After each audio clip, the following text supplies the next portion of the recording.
A few moments later. Baik, terima kasih kesempatan yang telah diberikan kepada saya untuk merangkum semua materi dari pertemuan ini sampai ke pertemuan ke-15.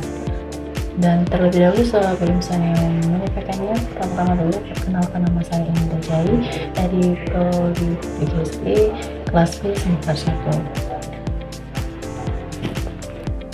Baik, langsung saja dari pertemuan pertama, yaitu Pancasila sebagai ideologi negara. Artinya adalah pengertian ideologi adalah seperangkat nilai, gagasan, dan keyakinan yang menjadi dasar berpikir dan bertindak dalam kehidupan berbangsa dan bernegara. Sedangkan pengertian sebagai ideologi negara itu berarti bahwa Pancasila dijadikan dasar nilai, pandangan hidup serta pedoman dalam penyelenggaraan kehidupan masyarakat berbangsa dan bernegara di Indonesia. Ada beberapa Pancasila sebagai sumber historis, artinya nilai-nilai Pancasila digali dan sejarah perjuangan bangsa Indonesia. Tokoh-tokoh pendiri bangsa atau seperti Soekarno, Muhammad Yamin, dan Suetomo. Secara historis, Pancasila disahkan sebagai dasar negara pada 18 Agustus 1945 dalam sidang PPKI atau Panitia Persiapan Kemerdekaan Indonesia. Pancasila sebagai ideologi negara juga merupakan sumber sosiologis, artinya nilai Pancasila mengakar kuat dalam realitas sosial masyarakat Indonesia yang majemuk, dan juga nilai seperti ketuhanan atau religiusius, kemanusiaan, toleransi, keadilan, dan persatuan, kerakyatan, dan keadilan sosial. Pancasila juga berfungsi sebagai sarana pemersatuan atau integrasi masyarakat Indonesia di tengah keberagaman suku, agama, ras, dan antar golongan. Sedangkan Pancasila sebagai ideologi negara sebagai sumber politis, artinya Pancasila menjadi dasar normatif dalam pembukaan Undang-Undang Negara Republik Indonesia tahun 1945. Pancasila juga adalah filosofi politik yang demokratis dan keadilan, dan dalam konteks politik Pancasila menuntut agar mencerminkan nilai-nilai luhur Pancasila seperti demokrasi berdasarkan musyawarah atau sila keempat dan keadilan sosial sila kelima. Jadi kesimpulannya, Pancasila sebagai ideologi negara secara historis, Pancasila lahir dari nilai-nilai bangsa dan dirumuskan dalam sidang BPUPKI pada 18 Agustus 1945. Secara sosiologis, Pancasila berasal dari nilai masyarakat Indonesia, sedangkan secara politis, Pancasila menjadi dasar negara dan pedoman dalam penyusunan hukum, kebijakan, serta keadilan.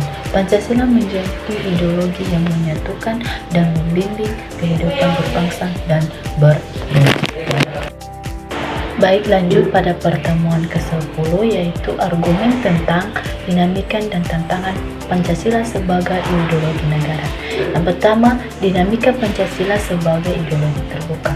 Pancasila adalah ideologi terbuka atau bukan ideologi tertutup yang memungkinkan adaptasi tanpa kehilangan nilai dasarnya. Dinamika Pancasila terlihat dari kemampuannya untuk berinteraksi dengan perkembangan zaman melalui 3 dimensi. Yang pertama, realisme, idealisme, dan fleksibilitas. Argumen kunci dinamika Pancasila. Yang pertama, adaptasi kontekstual atau dinamis fleksibilitas. Yang kedua, Pancasila mampu diterjemahkan ke dalam norma hukum dan kebijakan yang relevan dengan kondisi kontemporer. Yang ketiga, nilai dasar, yaitu ketuhanan, kemanusiaan, persatuan, kerakyatan, keadilan. Namun nilai instrumental atau peraturan dan nilai praksis atau pelaksanaan dapat berubah secara dinamis. Lanjut, keseimbangan antara stabilitas dan perubahan. Yang pertama, dalam sejarah Pancasila selalu menjadi titik temu ketika terjadi krisis ideologi. Ia berhasil mengatasi ancaman ideologi ekstrem kiri atau komunisme dan ekstrem kanan fundamentalisme keagamaan.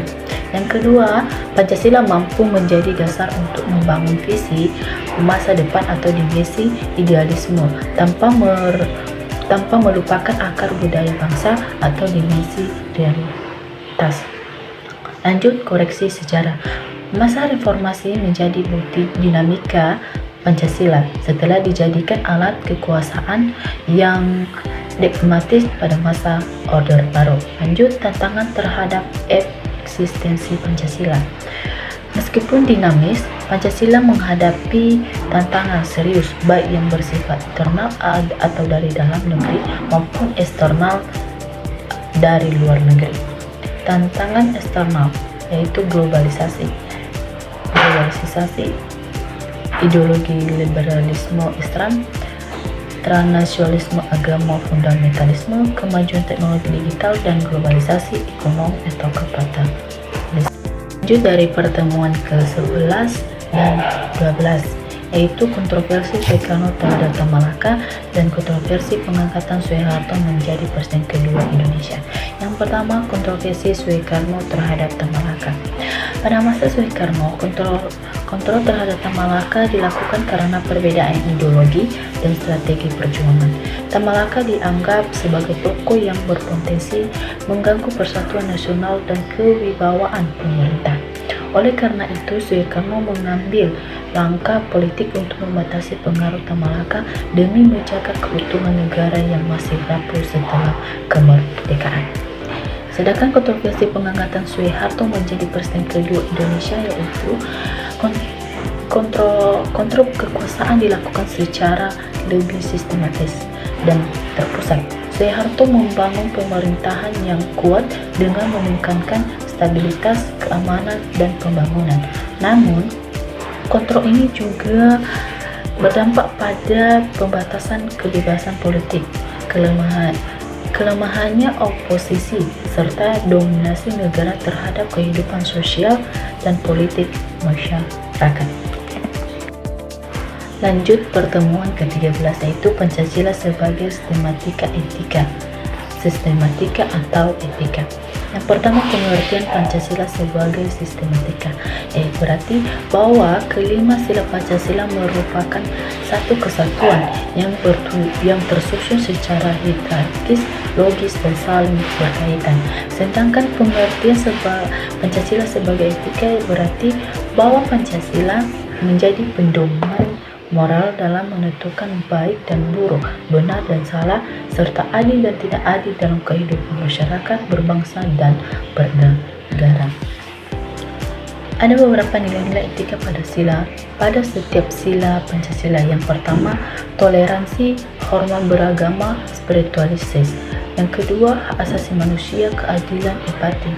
Yang ketiga, solidaritas, kebersamaan, nasionalisme. Yang keempat, musyawarat, demokrasi, bijaksana. Yang kelima, keadilan sosial, kepedulian pemerintahan. Ada beberapa urgensi atau kompetensi Pancasila sebagai sistem etika. Yang pertama, menjadi pedoman moral bangsa, menjaga persatuan dan kesatuan, menciptakan kehidupan bermasyarakat yang harmonis, dan mencegah penyimpangan moral dan korupsi, dan menjadi dasar kebijakan dan hukum. Ada beberapa alasan Pancasila disebut sistem etika. Yang pertama, mengandung prinsip moral universal. Kedua, bersifat terpadu dan konsisten. Ketiga, dapat diterapkan dalam kehidupan sehari-hari. Kelima, menjadi sumber inspirasi. Ada beberapa penerapan Pancasila sebagai etika dalam kehidupan sehari-hari. Yang pertama, sikap toleransi antara beragama. Kedua, menghormati sesama tanpa diskriminasi. Ketiga, mengutamakan kepentingan bangsa di atas kepentingan pribadi. Yang keempat, menyelesaikan masalah melalui musyawarah. Dan kelima, berlaku adil dalam kehidupan sosial. Lanjut pertemuan ke terakhir, yaitu membahas tentang studi kasus. Yaitu kasus di sebuah desa, pemerintah desa menerima dana bantuan pembangunan jalan dari pemerintah pusat. Namun, kepala desa memutuskan untuk menggunakan sebagian dana tersebut untuk membiayai kegiatan pribadinya. seperti renovasi rumah dan membeli kendaraan pribadi tanpa memberitahukan warga desa. Akhirnya, pembangunan jalan yang seharusnya bermanfaat bagi masyarakat terhambat dan tidak selesai tepat waktu. Jadi, kasus yang kita bahas di sini itu yang pertama, analisis perilaku kepala desa tersebut berdasarkan Pancasila sebagai sistem etika. Yang kedua, sila mana saja yang dilanggar, jelaskan alasannya. Yang ketiga, apa dampak dari tindakan kepala desa terhadap masyarakat dan pembangunan desa. Yang keempat, bagaimana seharusnya kepala desa bertindak agar sesuai dengan nilai Pancasila. Jadi jawabannya, menurut saya, tindakan kepala desa tersebut jelas tidak sesuai dengan etika Pancasila. Sebagai pemimpin seharusnya ia mengutamakan kepentingan masyarakat, namun ia justru memakai dana pembangunan untuk kepentingan pribadi. Hal ini menunjukkan kekurangan tanggung jawab, tidak jujur, dan tidak mengedepankan nilai-nilai moral yang diajarkan Pancasila. Yang kedua, ada beberapa sila yang dilanggar. Yang pertama, sila kedua, yaitu kemanusiaan yang adil dan beradab. Ia tidak adil terhadap masyarakat karena menggunakan dana desa untuk dirinya sendiri. Yang kedua, sila keempat, kerakyatan yang dipimpin oleh hikmah kebijaksanaan dalam permusyawaratan perwakilan. Dalam kepala desa mengambil keputusan sendiri tanpa musyawarah dengan warga. Yang ketiga, sila kelima, keadilan sosial bagi seluruh rakyat Indonesia. Dalam pembangunan seharusnya digunakan untuk kepentingan bersama, bukan untuk kepentingan pribadi. Jawaban ketiga, dampaknya cukup besar. Pembangunan jalan jadi terhambat dan tidak selesai tepat waktu. Masyarakat yang seharusnya mendapat manfaat malah dirugikan. Selain itu, kepercayaan masyarakat kepada kepala desa bisa menurun dan bisa memicu masalah sosial di desa. Yang keempat, jawaban keempat, menurut saya kepala desa harusnya menggunakan dana desa sesuai peruntukannya, yaitu untuk pembangunan jalan. Ia juga harus transparan kepada masyarakat, mengutamakan musyawarah dan memprioritaskan kepentingan bersama. Pemimpin desa seharusnya memberi contoh yang baik, bukan justru menyalahgunakan keamanan.